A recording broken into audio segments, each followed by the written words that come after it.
Now let's move on. Let me tell you this. If you are a follower of OPATAFUOR, you better understand this, get this once and for all. One thing that you have to understand is that there are so many thoughts that operates within the human mind. There are so many thoughts that goes on in there. But one thing that you have to understand is that it is only the thought that the higher heavens deems it fit that will function in the life of humanity. There are so many people in the society who have literally become too judgmental. They judges people just like that. You see, you can play a role in the life of somebody, but you can't play the lead. You can never take the lead in somebody's life. Even the child that you have given birth to, your own children, you can play a role in their life where you literally assist them, help them, and prune them from unwanted behavior that they might have bear. But in as much that you have that dominion as a parent, a guardian, to see to it that they live a very good life which pleases God, once you try to keep them, to prune them, and they don't necessarily respond to that, there is nothing that you can do about it. So I always tell people that you can play a role in somebody's life, but not a lead. There are some people who have become too much loquacious in society. Recently, Christians are simply defocused in life. They are paying attention to certain things that will not yield any positive dividends. Now, when you go on social media, there are so many ignorant people who are ranting on the media space, laying false claims and subjecting God to their feeble intelligence. They think how they think. That is how God is supposed to go by. I've told you that. OPATAFUOR, God is bigger than me. God is bigger than you as well. God is bigger than the entire cosmic world, the entire universe. God is bigger than everybody. Everything literally came out of God. So nobody decides for him. He chooses to respond. He chooses not to respond. And you can't do anything to God. This is what you have to understand. You see, we have literally become the judge of certain people's life, where we judges people by their actions, how they live their life, and what meets the eyes on the outer space. Let me tell you, at a certain dimension in the realms of the spirit, God doesn't care about certain things. The only thing that concerns God most is how you tend to relate to him, how you become very close to him, what you are capable of doing for God. That is what God is simply interested. So when people begin to gnash out their teeth after your life, being in the essence that they know one or two things about you, one or two things that is very bad about you, they tend to judge you by that.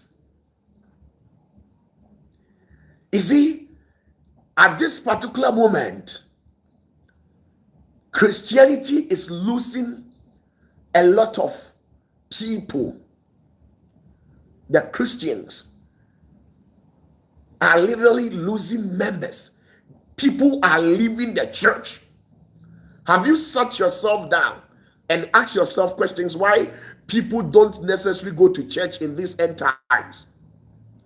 Sometimes you think it is the doing of the Antichrist. It's probably because the church has lost focus. We go to church to prune ourselves, we go to church to get our souls feed. We feed our souls with an undiluted word of God.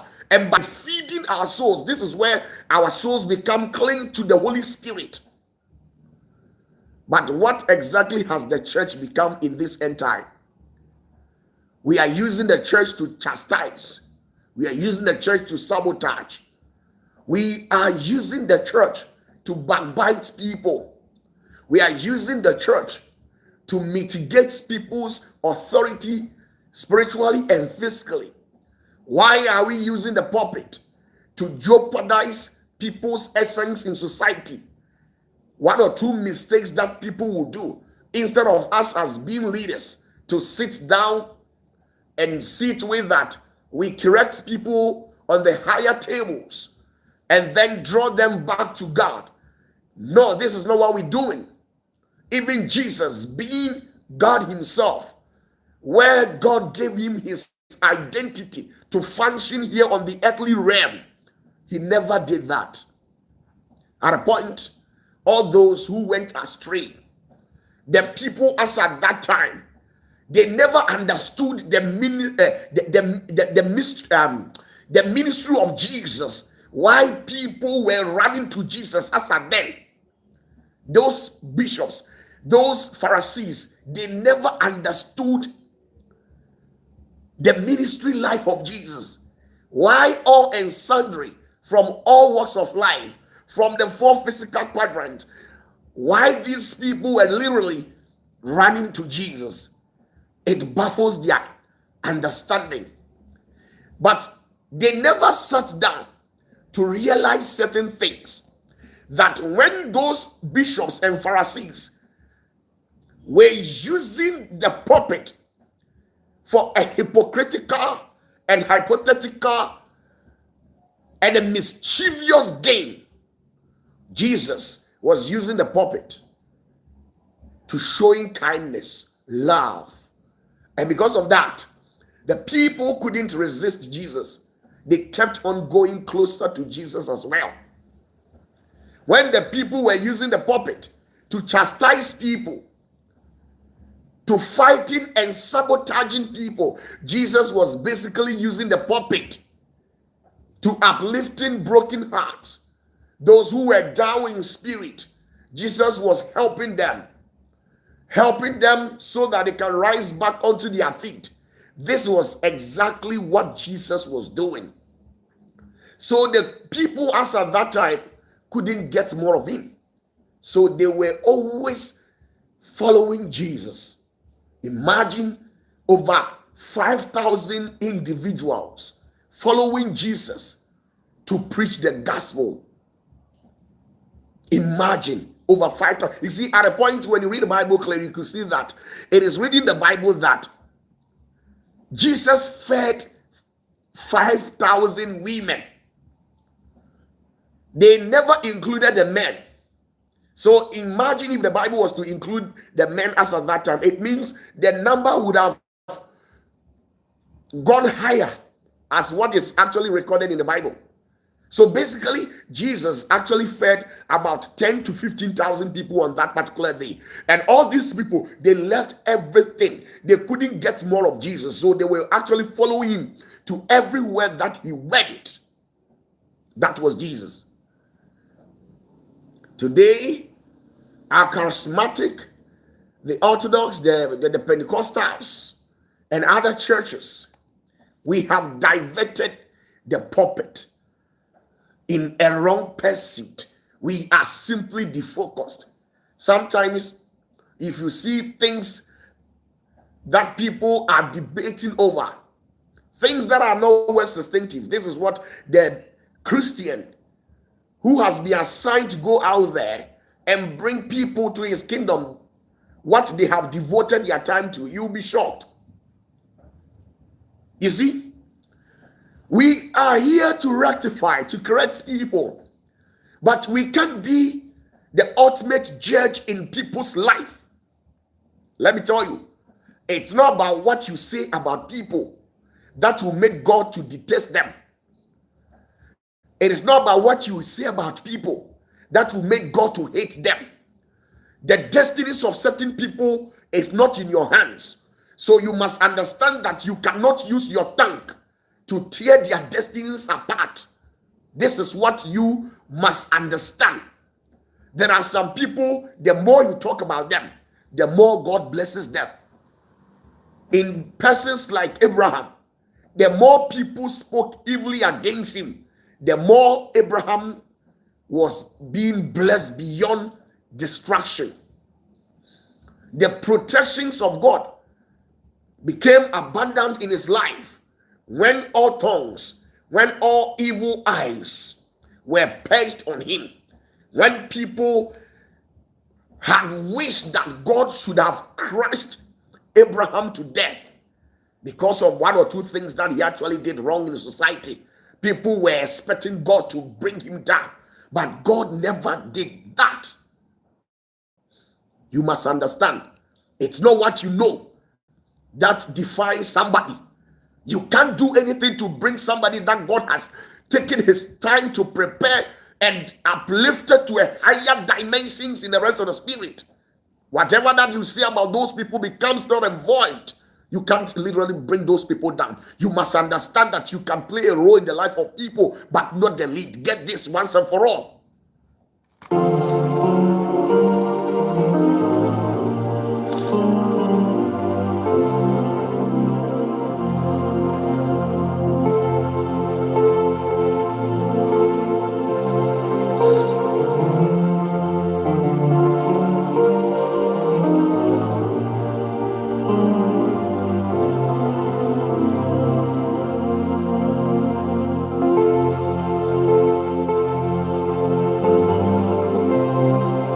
Let me tell you tonight that the people that we normally see them as evils, the people that we normally see them as sinners, I'm telling you, behind the scenes, who knows, these are the very ones that God loves most. I'm telling you, when I sit myself down and read certain passages in the Bible and take certain things into memories, and I sit and then ruminate about it, sometimes it gives me shocks. Why? Because at a point where people are being chastised, this is where God literally steps in. Now, one particular incident happened in the book of Judges. Now, if you have your Bible, please open to the book of Judges chapter 11 verse 1 to 29. In the life of Jephthah, Bible says that Jephthah was neglected. Jephthah was rejected because the mother of Jephthah was a prostitute, and because of that they rejected him. The mother of Jephthah was a slave queen, so they rejected him. They threw more shade at him. They downgraded him. They disrespected him. They chastised him to an extent where Jephthah couldn't bear it anymore, so he had to relocate from where he used to be. He took to his hills, ran away from that particular vicinity, and then resettled at a place. But I'm telling you that a time came when the Israelites were at war front, and there was no man who was deemed fit to stand in as a lead, as a mighty man. Until when the Spirit of God descended down and said to the Israelites that they should go to Jephthah and render apology, that man is what I have found worthy to lead the Israelites to go and fight. Let me tell you, you cannot be the absolute judge in the life of somebody. God loves some people. No matter what they do, God loves them. I'm telling you the truth today. I'm telling you the truth today. Now let's cross-check something from the Bible. Let's cross-check something from the Bible. Now, Judges chapter 11 verse 1 to 29. I am reading part of it. When you get time, take time and read through all, and you get what I'm saying. And this is what the Bible says exactly. Now, Japhet the Gileadite was a mighty man of valor, and he was the son of a harlot. And Gilead begat Japhet. And Gilead's wives bare him sons, and his sons grew up, and they thrust out Japhet and said unto him, Thou shalt not inherit our father's house, for thou art the son of a strange woman. Listen to what they said to Japheth. Now I am reading the tree version. Listen to it. Now Gilad ni Yefta ye oberima a oye nam. Nanso oye oba dwamanfuo bi ba. Oye oba dwamanfuo bi ba. Oye slave queen ti yesi wanya papa. Yesi nyame tua ne ka. Omo gu Jefta animu ase. Ke kansamfo e de kire no. O ma me dwamanfuo ogigye nkrofo kunu. Nyame tua wo ka. Ube bransan wewu. Sister, at the end of the day, read the Bible to the bottomless part. You understand what God actually used Jephthah to do. You can't be the absolute judge of somebody's life. Get this once and for all. I'm here to rectify certain things. When I speak the mind of God. I speak the mind of God.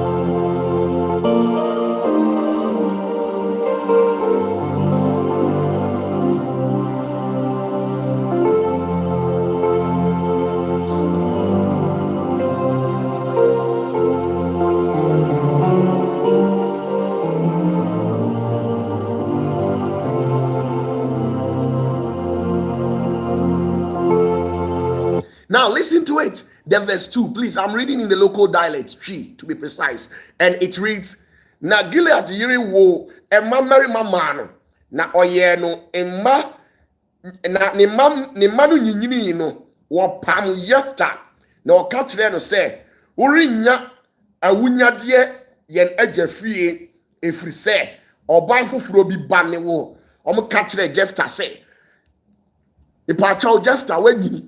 But ye change Japadia na on count because we slave queen back. We German for back on count. We German for back on count. We German for back into a Japadia no ye cha won't count wunyabi. This was what they actually said to Jephthah. They rejected him and despised him. They chastised him in front of people to an extent where Jephthah had no option than to flee from that particular scene. And now let's move on. Verse 3. I'm reading verse 3 and it reads, Then Jephthah fled from his brethren and dwelt in the land of Tob. And there were gathered vain men to Jephthah and went out with him. And it came to pass. You see, listen, I literally love this particular word. It says, and it came to pass in process of time. In process of time, the way you talk. In process of time, something will come to pass. The way some of us we talk, they did the same thing to us. When my mom kicked the bucket, our family members, my uncles, my aunties, they threw us out. But in memory of time, something came to pass. I'm telling you that don't despise and look down upon anybody. Let the love that Christ shared to everyone portray that love. Because you can never be the utmost judge.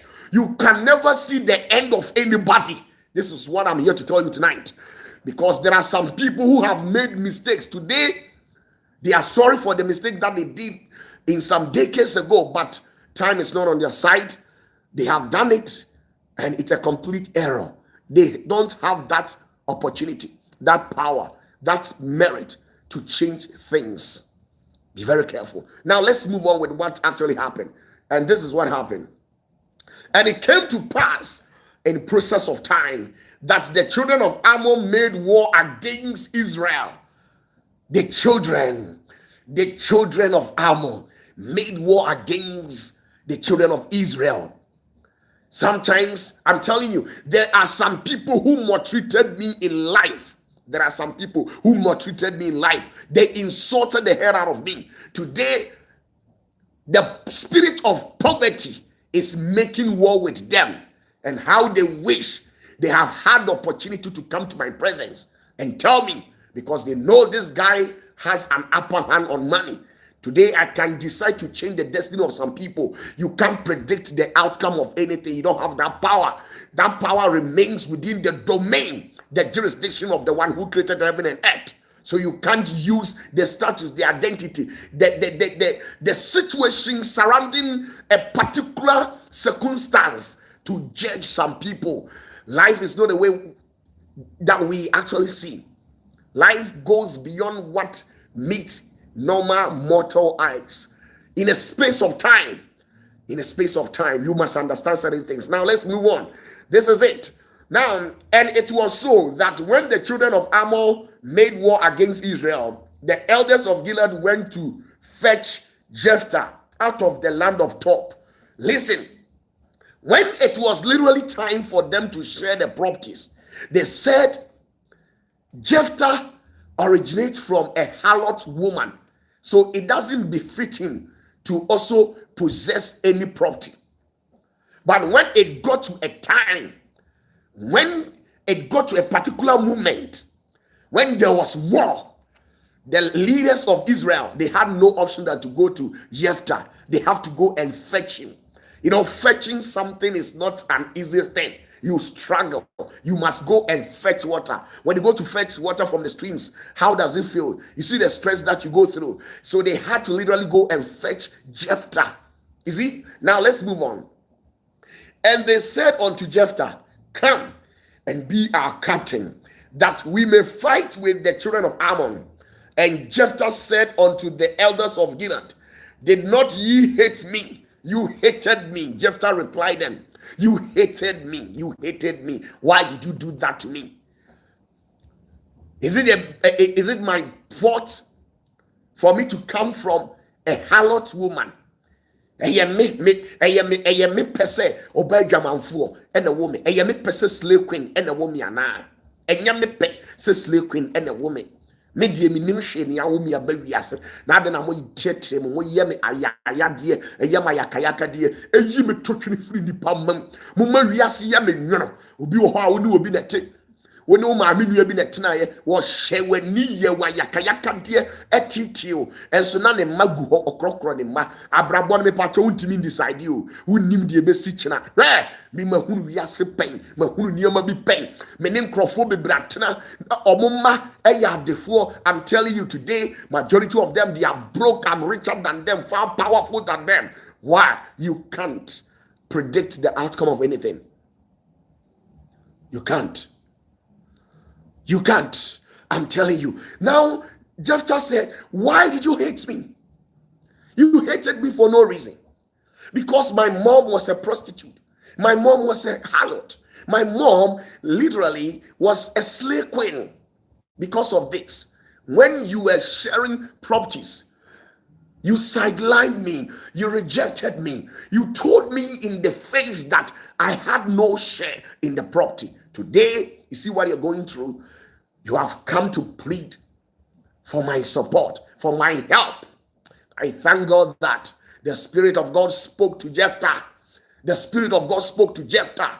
The Spirit of God spoke to Jephthah. Now let's move on and see what actually happened. Now this is what actually happened. It says, and the elders of Gilead said unto Jephthah, therefore, no. Let's read verse 7. It says, and Jephthah said unto the elders of Gilead, did not ye hate me and expel me out of my father's house? You see, you expel somebody from the father's house and tell it to the person that you've got no share in your father's property because your father had an intimacy with a harlot, a prostitute. You can't be a judge in somebody's life. We all carry an extraordinary scrolls in life. We all have some extraordinary scrolls in life. Let me tell you, even your own siblings, you can't be the judge of your own siblings' life. You know your sibling to be a sinner, but I'm telling you that one day God will use your own sibling to do exceedingly and abundantly, and you'll be shocked. You don't hate your brother, your sister. You show respect. When your sister helps you in life, when your brother helps you, your sibling, your neighbor helps you in life, you appreciate it. You speak good things about them. You don't hate your sister because you think you are the elderly, and because of that, it is your birthright to become prosperous so that your little sister will feed from your palms. Please, that is the imagination of humanity. But in the mind of God, maybe your little sister happens to be the leader of the family. It's just that in a chronological order, or in terms of birth, you happens to be the one who came first. It doesn't warrant you to be the first person to become successful, or in terms of prosperity wise, you be the head. Being a firstborn doesn't mean you be the leader in all things. Your little sister, your little brother, your nephew, your cousin can become prosperous more than you, can hold on to things that are in higher dimensions, in higher offices more than you. So you don't look down upon those people, probably because you think you are older than them, you have much more experience than them. Your experience can't change your destiny. It is only the will of God that can change human destinies. I'm telling you the truth. I'm telling you the truth. I'm telling the truth. God has blessed your little sister. God has blessed your cousin, your nephew, your niece. You can't do anything about it. You can spend your time to sabotage them, to ridicule them, to rubbish them, make those people look like an evil entity in the sight of humanity. But I'm telling you, in spite of all what you are saying about them, God will continue to bless them. There are some people who literally receive some blessings from my hands. They have once ate from my palm. They later turn back because they feel they are the elderly in the family, so it is of their right to become prosperous because I may be a nephew, a cousin, or a junior brother, and probably because of that, they deem it fit that it befits them once they are older than you. It befits them to become prosperous in all things, so that in case if there should be any help, they should rather be in the position to help you rather. But that is not in the will of God.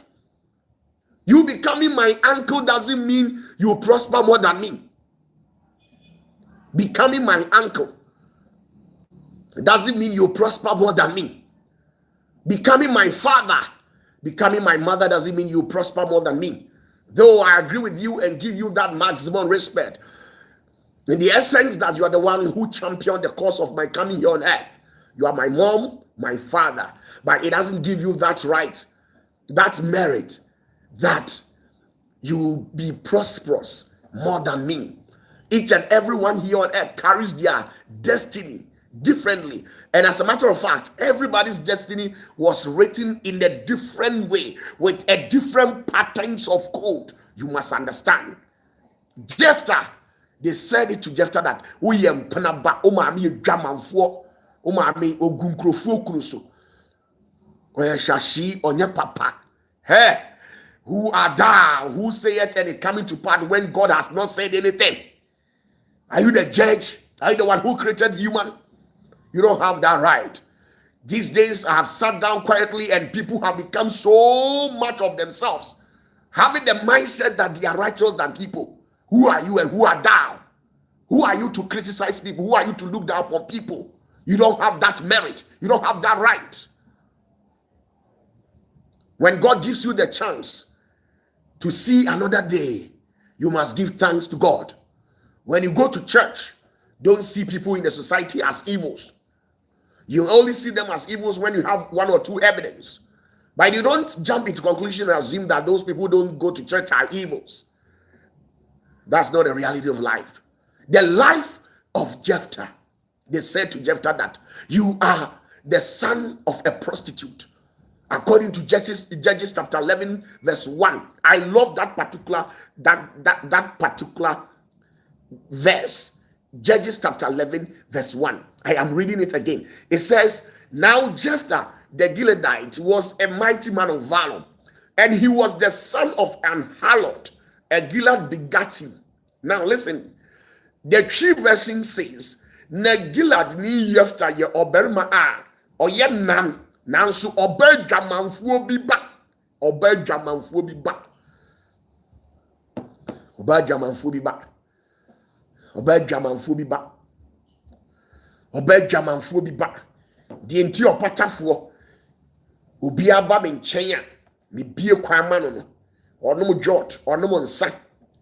Nan can crofobia or hanker and kayentimi kranji warm.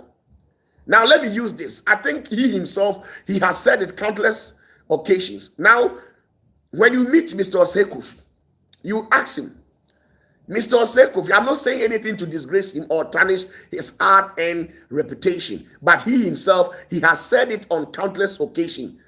Even the recent interviews that he held with Abner and co, he said it in the interview. He was a drunkard. When he used to come to me, he was a drunkard. I knew all these things, but I didn't want to judge him. But I made sure that I deployed tactics and schemes through the Holy Spirit and then retrieve him from that addiction. Ose Kofi no ono nsa no oburuche obi owo Kumasi ya bi anim. Omo ye media fuel ye radio ni TV wo Ghana Kumasi ene nkran they are aware say Ose Kofi no nsa enso ma njeje ne da ma mu na tenda ma mu na bam da de bia me hye nkran me krokro no kopem say eduru mra urade ka kire me say afei opatafoɔ pan konua ni free ni so na gini free ensanom hunhum na gini free san konua ni mu ene from 2019 bepem ne akɔhɔ kana no da ye ka hye urade ani monyam na afei die bebiem die na asie ntu yankopɔn timi nhyira onipa bi die na asie ntia ubu obi abomfia die na asie ntia okasetia nipa bi rough abrabom. What is happening? What is happening? What is actually happening? Why are you looking down and belittling people? Why? Why are you looking down and belittling people just like that? Do you know the outcome and the end of people? Let me tell you, Noah was a drunkard, but still the presence of God was upon his life. The unction of God was upon the life of Noah. So once you see somebody in a particular once you see somebody in a particular problem, it doesn't necessarily warrant you to say whatever that you deem it fit to those people. Now let's move on to another one. Now this is it. Numbers chapter 12. Numbers chapter 12. You see, people became outburst. They were hurt. Miriam and Aaron and the elders of the Israelites, these people were hurt because Moses had fled from the land of the Israelites to the land of the Ethiopians and got acquainted to a beautiful dark woman. Black is beauty. Can you say that for me at the comment section? Black is beauty. The great and the senior bishop, Moses, flew to the land of the Ethiopians and got for himself a beautiful woman. And the people as at that time became offended. Why? Because, hey, why are you a man of God and you have a concubine? Ya bregu. Unyami betuya Moses ka. Omu ke kan sembebri. Omu di na tem. Omu di Moses atem. Omu ke kan sembebri. Now let's see something from the book of Numbers, chapter 12. I know truth like this normally hurts, but I'll say it. If you like, fine. If you don't like, there's nothing you can do about it. I'm sorry to tell you that. Now this is it. Numbers chapter 12 verse 1 down to 10. I am reading from my own version. You can as well cross-check in your own Bible as well. And it reads, and Miriam and Aaron spake against Moses because of the Ethiopian woman whom he had married. For he had married an Ethiopian woman. And they said, had the Lord indeed spoken only by Moses, had he not spoken also by us? And the Lord heard it. And now the man Moses was very meek above all men which were upon the face of the earth. And the Lord spake soundly unto Moses and unto Aaron and unto Miriam, come out ye three unto the tabernacle of the congregation. And they three came out. Verse 5, and the Lord came down in the pillar of the cloud and stood in the door of the tabernacle and called Aaron and Miriam, and they both came forth. And he said, hear now my words. If there be a prophet among you, I, the Lord, will make myself known unto him in a vision, and will speak unto him in a dream. My servant Moses is not so, who is faithful in all my house. Listen, with him will I speak. With him will I speak mouth to mouth, even apparently, and not in dark speeches. And the similitude of the Lord shall he behold. Wherefore, then were ye not afraid to speak against my servant? And the anger of the Lord was kindled against them, and he departed.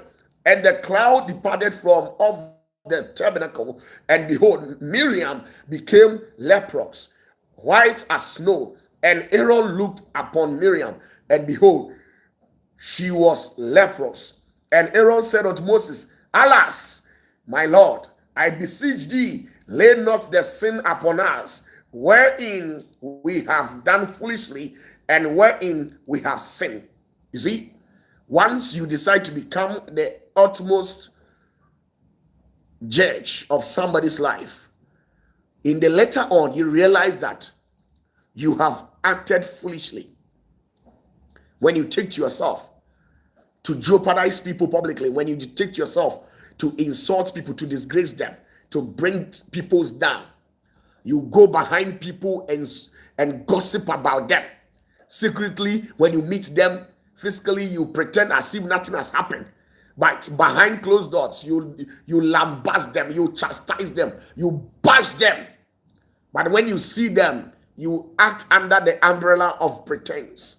And that's exactly how some of you people behave in this end time. So you see, in the secret abode of Miriam and Aaron, not knowing their own brother, they envy him because he has gone in for a dark chocolate. And you see how sweet a dark chocolate always tastes. Sweet like never. The darker this thing, the sweeter it is. You understand what I'm trying to mean? You see, they were offended because Moses had gone out to Ethiopia to get for himself a dark chocolate. And probably because of this, if hadn't been the Spirit of God who looks down upon this earth and sees through to every corner, they would have pretended to come before Moses and pretend as if they were in love with his ministry, as if they liked their brother, not knowing behind closed doors they were chastising him, they were lambasting him because they felt that why should a prophet behave in that way? Let me tell you, before the anointing of God came, I was human. The very things that tricked the Pharisees and the Sadducees, and it prevented them from accepting Jesus, was when Jesus went to the temple. When Jesus went to the temple with Cain to beat the hell out of people who were marketing, who were merchandising in that particular temple, they said he was never fully filled with the Spirit of God. If he was truly filled with the power of the Holy Spirit, he wouldn't have done that. That was exactly what they said to Jesus. So many people refused to accept Jesus. As at that time, they refused to accept Yeshua because he had gone to the temple to beat people, and they were expecting Jesus not to do that. I'm telling you, Jesus was operating under two ID. Jesus, when he was here on earth, he was operating under two functionality. And the first one, anytime that you see Jesus opening his mouth to say the Son of Man, the Son of Man, it means he is in the physical realm. Now at a point he opens his mouth and said the Son of God, then he is in the rest of the Spirit. So once he operates at that particular juncture by giving that status a prefix of I am the Son of God, anything that comes out of him, you can't judge it because he is operating from a higher dimension. So once you decide to comprehend whatever action that comes out of Jesus in the physical terrain, you get everything wrong. unless you switch and tap into the higher realm so that you can also operate from that giving status, or else you get everything about Jesus wrong. So this particular action actually shattered the intelligence, the mindset of people as at that time, and it warranted them to refuse to accept Jesus, because they thought, if Jesus claimed to be a clean person, why would he beat people physically? Let me tell you, if you deserve slap, we will give it to you. Jesus was human when he came here on earth. He relinquished his godly status and took unto himself human status. You must understand that.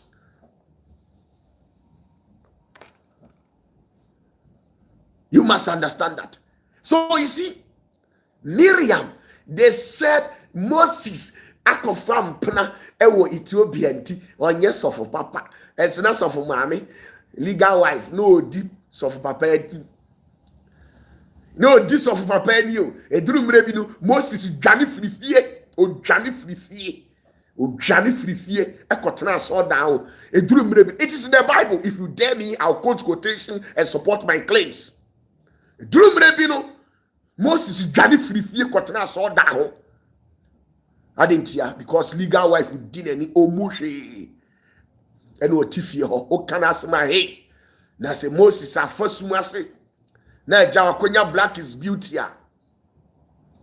Now the year 1212 be my service atimi akoso na otimi preach ya and so legal wife if we bini here kum. Hey Moses gamanfo bema odifu atopa odifu ahyawo odifu ani sisimu ye ne dese kura de ehunu bi da odifu a wontimi nto ne zip mu de we yesofo papa nyame de betua wo Moses ka wani magu ase na ofi se ye hu da masa omkeka we nyina na nyankopon sane ye osai wo mu nyina.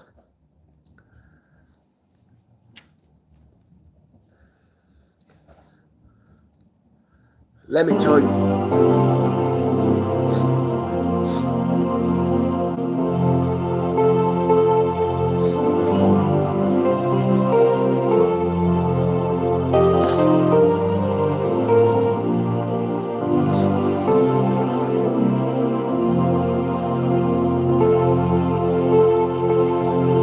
Margaret also said, am I lying? Tell me the truth.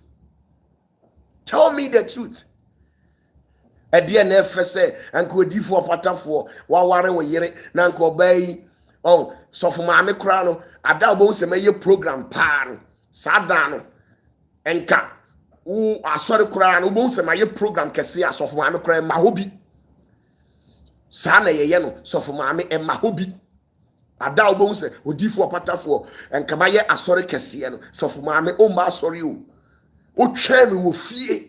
Mebananka we sha 19 bi eno won sha pant na efie hono sa sha pant ayede nanka perfume kama bi gu ho nanka eja ma brei anka me ba ahu amama tena konyam nanka o massage me nan na o hyeda ni na mani so ase o koto afa bibi eni nyina na o ne na ma adwene so sa nyama we mi wo ye debema wo be hwiase wo ho so nanka sofu maame watimi anya abotre nanka de ma hwiase na nyankopon kura hunu se sa ababa we de oye no manije ho na we de obeya asori be pon na obekofie no obekom sofu maame muna no ase kenkon a chese ye twa no koto. You see, some of these things are literally killing marriage. You see, one of these days I will take my time and give you a thorough teachings about marriage, and I'll bash some of these married men and then married women. I'll bash you very well.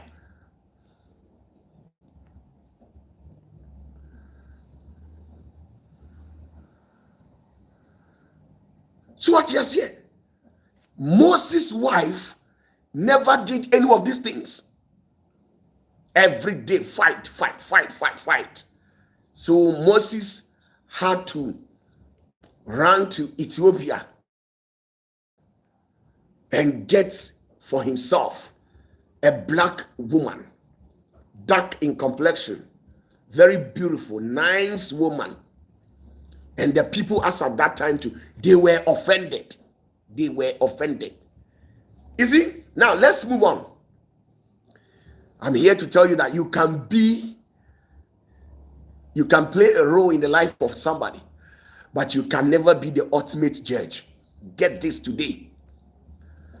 What you know about me and what you say about me will never hijack God or prevent him from bestowing his blessings upon my life. What you tell somebody about me, OPATAFUOR is this, he's arrogant, he doesn't respect. If I call him, he doesn't pick. Whom does he think he is? I am who I am. You don't know the reason why God has given me this gift. If I am to tell you what pushed the heavens, for the heavens to give me this particular gift, you'll be shocked. If I am to tell you what actually pushed the higher heavens, for the higher heavens to give me this particular gift, you'll be shocked. You'll be shocked. God literally loves the way I behave, and he likes it so much. I am not afraid of anything. What is the essence of marriage if there is no happiness in it? Tell me. Now let's move on. Luke chapter 7. Luke chapter 7. Let's see something. Luke chapter 7, verse 36 to 50. Luke chapter 7. Luke chapter 7, verse 36 to... Now, please. Luke chapter 7. You have your Bibles in there. Luke chapter 7. Luke chapter 7. Verse 37 or 36 to 50. Please, I am reading it out.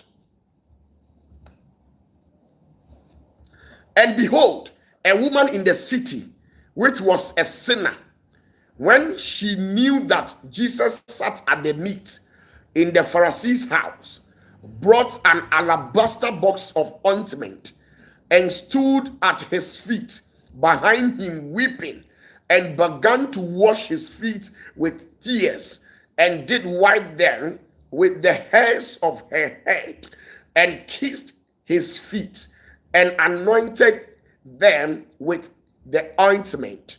Now when the Pharisees which had bidden him saw it, he spake within him, saying, this man, if he were a prophet, would have known who and what manner of woman this that touched him, for she is a sinner. And Jesus answering said unto him, Simon, I have somewhat to say unto thee. And he said, Master, say on. There was a certain creditor which had two debtors. The one owed 500 pence, and the other 50. And when they had nothing to pay, he frankly forgave them both. Tell me, therefore, which of them will love the most? Simon answered and said, I suppose that he to whom he forgave most. And he said unto him, Thou hast rightly judged. And he turned to the woman and said unto the woman, Seest thou this woman? I entered into thy house. Thou gavest me no water for my feet, but she hath washed my feet with tears, and wiped them with the hairs of her head. Thou gavest me no kiss, but this woman, since the time I came in, hath not ceased to kiss my feet. My head with oil thou didst not anoint, but this woman had anointed my feet with ointment. Wherefore I say unto thee, her sins, which are many, are forgiven, for she loved much. But to whom little is forgiven, the same loveth little. And he said unto her, Thy sins are forgiven. Now you see, when this woman entered the room, Jesus was actually sitting on the table with the gentlemen of the land. They were discussing issues and enjoying themselves. All of a sudden, a woman just bumped into them, and the woman stood right in the presence of Jesus, and she actually began weeping just like that. And then the woman got the feet of Jesus wet with her tears, and after that she began wiping and cleaning the dirt that was on Jesus' feet with her hair. And the people sitting at the table as at then, they became offended because they thought the woman was not deemed fit to stand in the presence of Jesus, because Jesus is a prophet, he's a holy person, and probably because of that, they ascribed a whole lot of meanings to the action that took place.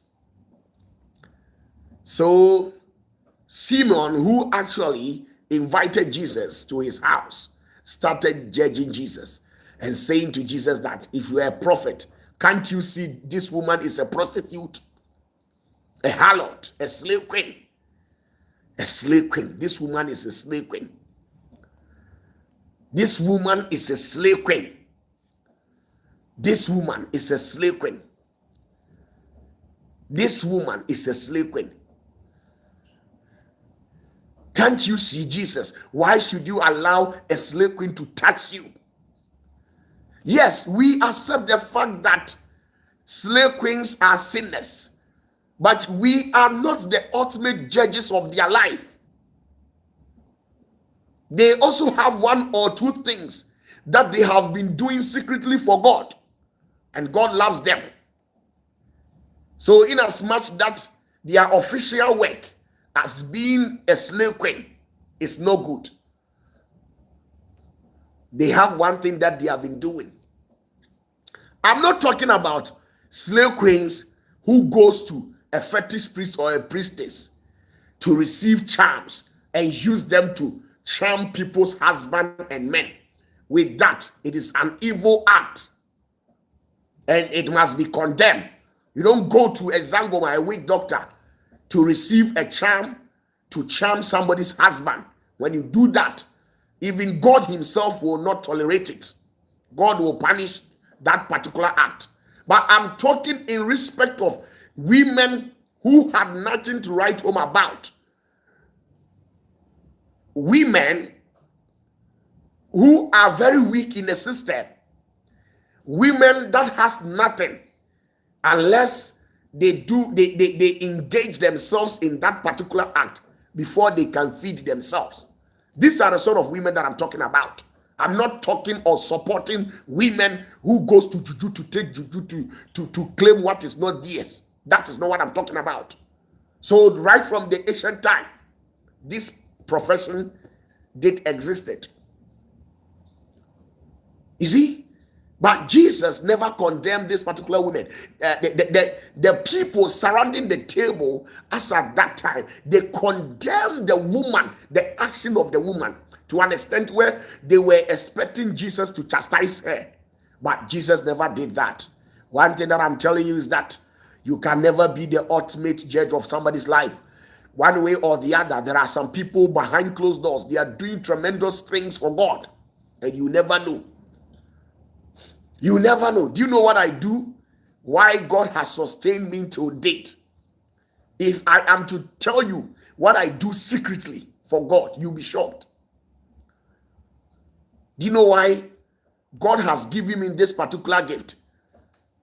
Most of you people, you were expecting this kind of gift to function in a body that has a very big protrude stomach like this, and a very long beard with some white hair, so that when I come, I'll be shouting, hallelujah, praise God.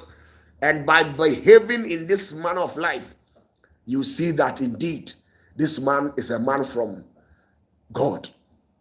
But you see, you are seeing this anointing operating in this small body, this stubborn guy, this guy who doesn't respect, this guy who talks anyhow, very arrogant, but still the anointing is in this particular arrogant vessel. And this is what you can judge. This is what you can't take from me. This is what you can't take from me. How can God call a rich man's son to become a prophet? Such will never work, because at a point, the rich man's son will become arrogant by telling God that even if God hadn't called me into ministry, I had money already. My father was a billionaire. That is why most of the times, right from Genesis to Revelation, all the people that God called, they were broke people, poor people, so that he will pick you out of nothing. And at the end of the day, he will polish you so that anywhere that you stand, you will give glory and honor to him. So we came from the slums and ghettos of Africa. We had nothing to write home about. So most of the times when you hear me saying something, I always articulate and give all glory to God. I say the great Yahweh has made me this.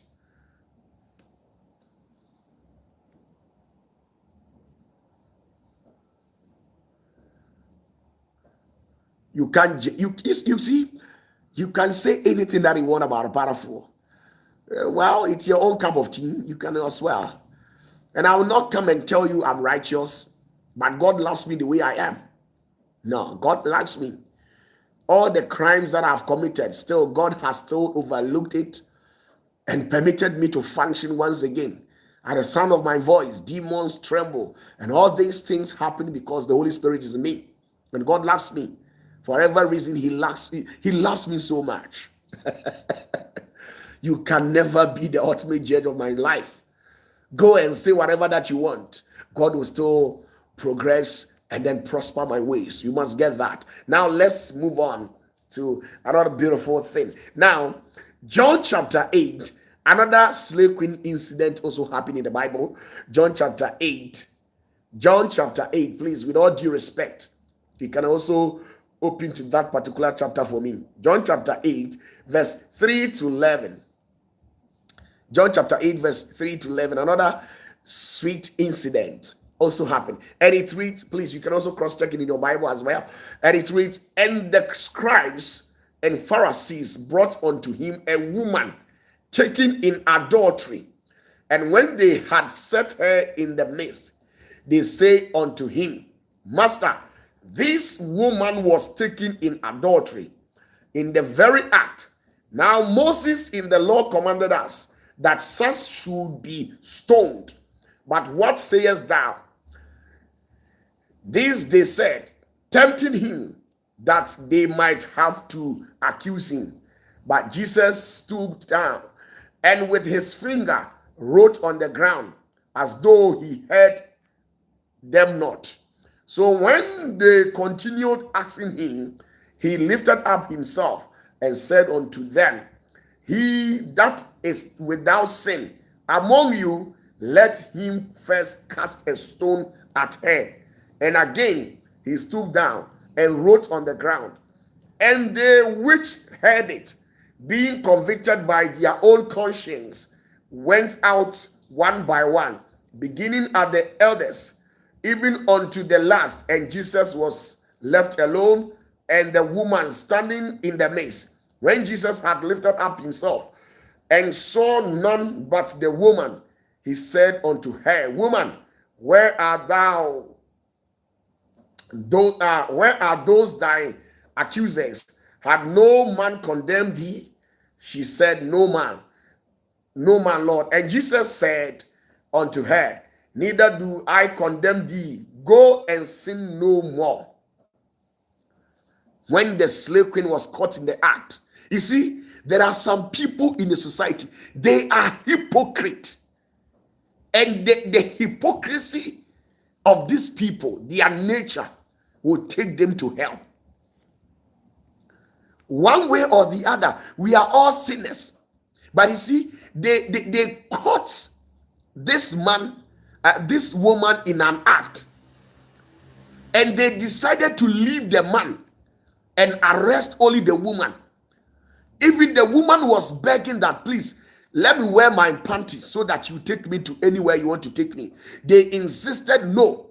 They only allow her to put on a cloth and toma. And toma they fry ɛna ɔmo atwe n'ase efiri baabi a ɔkɔda nkunkyire no ɛna ɔmo agya bɛrima no a ɔkɔda ne nkyɛn no ɛna ɔmo sɛ saa ɔno nko na yɛ dwamanfoɔ ɔno nko na yɛ dwamanfoɔ ɛna yɛatwe sista ne saa na yɛde na bɛgyina Yesu anim enti gɛɛ ne gyina hɔ nyina pie to koraa ɔnyɛ dɛn ɔnhyɛ bi ɔmo kɔɔyɛ so no na man ne butu so ɛna ɔmo bɔ man ne to sɛ ɔnyi mfiri mu ɛna ɔmo man ne ɛde ntoma enti nkurɔfoɔ no gyina koraa no ebi hwɛ sista ne ho ɛna ɔmo de ntoma bɔ ne mu ɛna ɔmo de bɛgyina Yesu anim sɛ yɛakye ɔbaa wei wɔ adwamammɔ mu pɛɛ wei deɛ yɛkɔɛ ne atwam ya na yɛbɔ bɛrima ntoma ne tu firi mu na ɔmo de bɛgyina Yesu anim ɔmo yɛ hypocrite nyatwomfoɔ yɛmu binom before sɛ yɛware yɛ yere yɛanwe no before sɛ yɛware yɛ yere yɛanwe no ne yɛkɔ asɔre deɛ na asɔre mpanyinfoɔ egu kuro yi mu a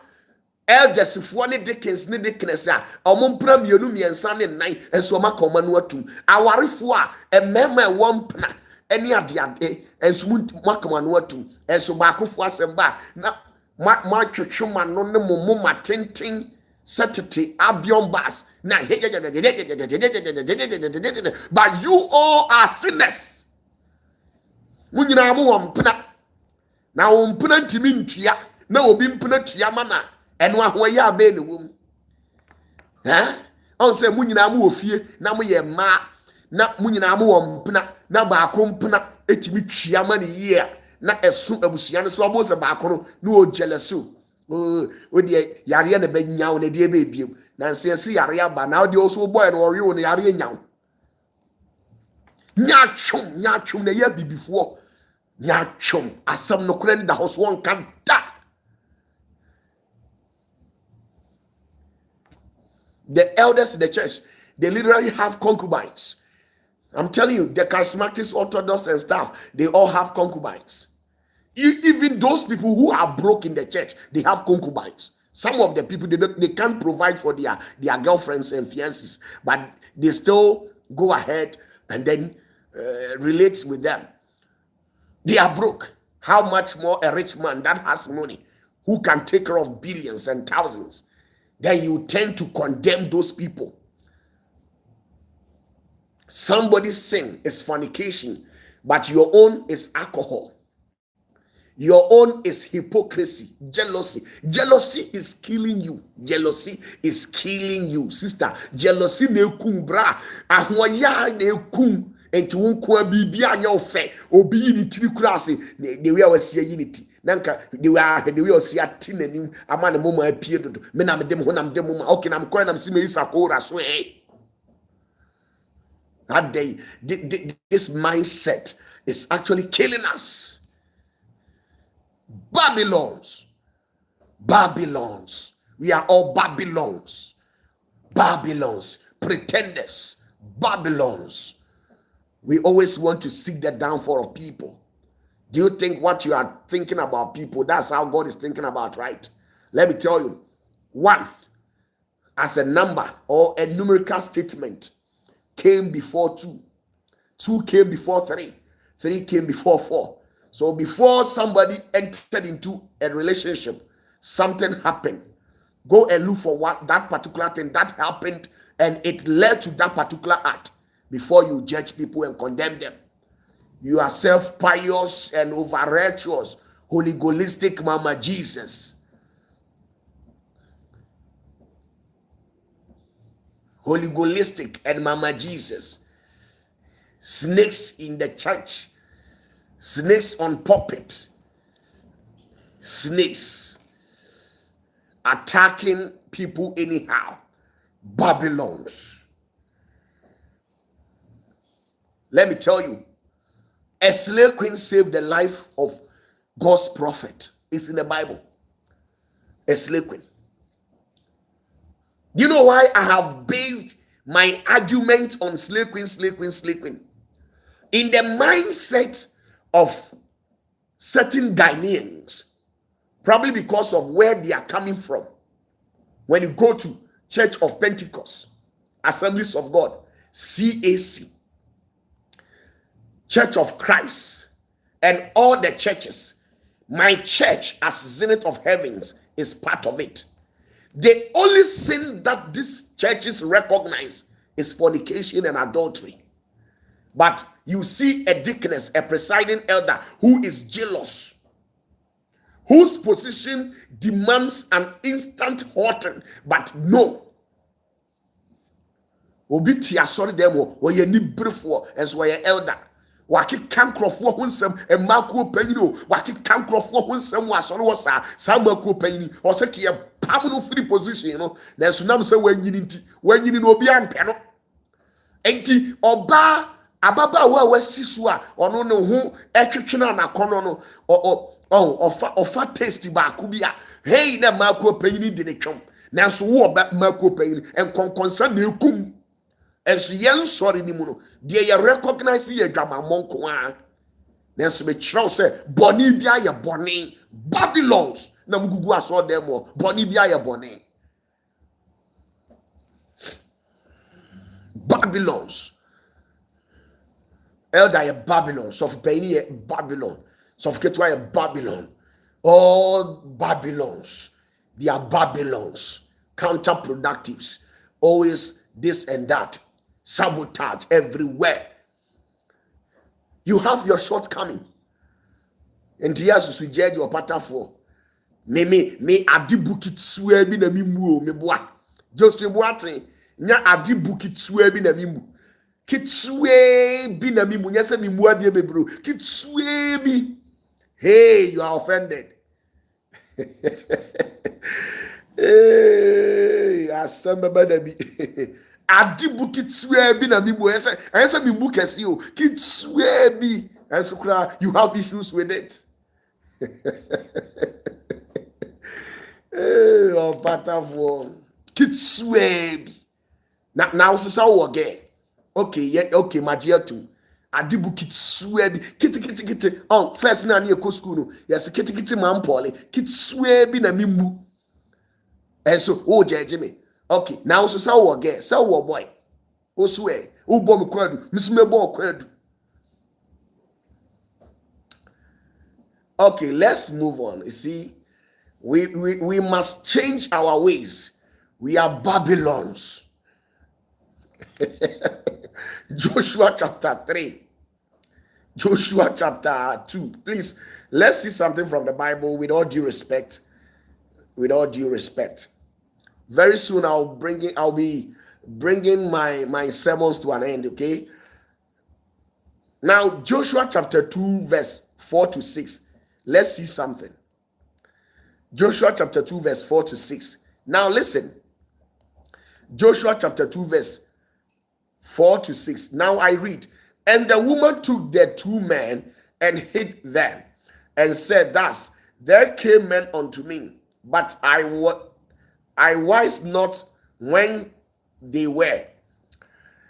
And it came to pass about the time of shutting of the gate, when it was dark, that the men went out. Whether the men went, I wot not. Pursue after them quickly, for ye shall overtake them.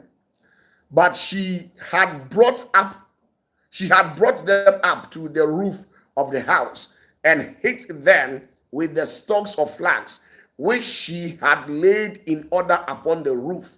Now, let's see something. Maybe you're not getting what I'm saying. Joshua chapter 6, please.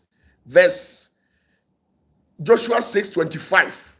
Joshua 6:25. Let's be in a haste. Let's be quick about that. Now, this is it. Joshua chapter 6 verse 25. And Joshua saved Rahab the harlot alive, and her father's household, and all that she had, and she dwelleth in the Israelite even unto this day, because she hid the messengers which Joshua sent to spy out Jericho. Now let's read the tree, and it reads, na odwamanfuo Rahab ni neje fie ni de owo nyina de Joshua jairo eye de ya Joshua say esuma nkrofo say yenko Jericho asase so nkɔhwe enti omuko ho no na soldiers fo Jericho ehu wo mo enti slave queen bi a wakoda the boy who are all ban ahomache eti abra soldiers for no dwagu Joshua and Crawford so no and na watching wo Rahab sa dwamanfo ba you okodi ba ye kra na onware and watching wo de omko share ne dem and wo de omko share edan no esoro eti ase soldiers for no bi hu say ase and Crawford na wura Rahab fie enti owura ho in fact na Rahab ejina gate na no ose mu hwa no ose o enkrofo mienu bi na aso ma wura no ose o da bi obi awura ha enti omo twema animu tete ya ade sign ene odo omo fa back door ene okoyi omo pie ema omo koe ene omo ka kire Joshua de omo hu ye enti abra Joshua ko Jericho a okose no ewurade ka kire Joshua say oba dwamanfo Rahab wi hwe na man say no momfa no ko Israel na mommo akonyama no ntena se wo ho sister ubia ne boni a oye why nyame nka ubia God bless you all good night me boni kitsue me adibu kitsue bi amimu adibu kitsue bi o Margaret o sister nyese me mu adio kitsue bi na mimu kitsue bi and so cry you are offended. Good night. We shall meet on Tuesday. If you are a slave queen and you go to Malam, mana moko Malam akonfo ho ne adusifo ho ekogi aduro e de beji nkrofo kunu to an extent say mudi emema ne nam aduro so ne false prophet ne adifo etwotwo mudi hihye nto amu no you are very careful necessary sisa let me shira bye bye.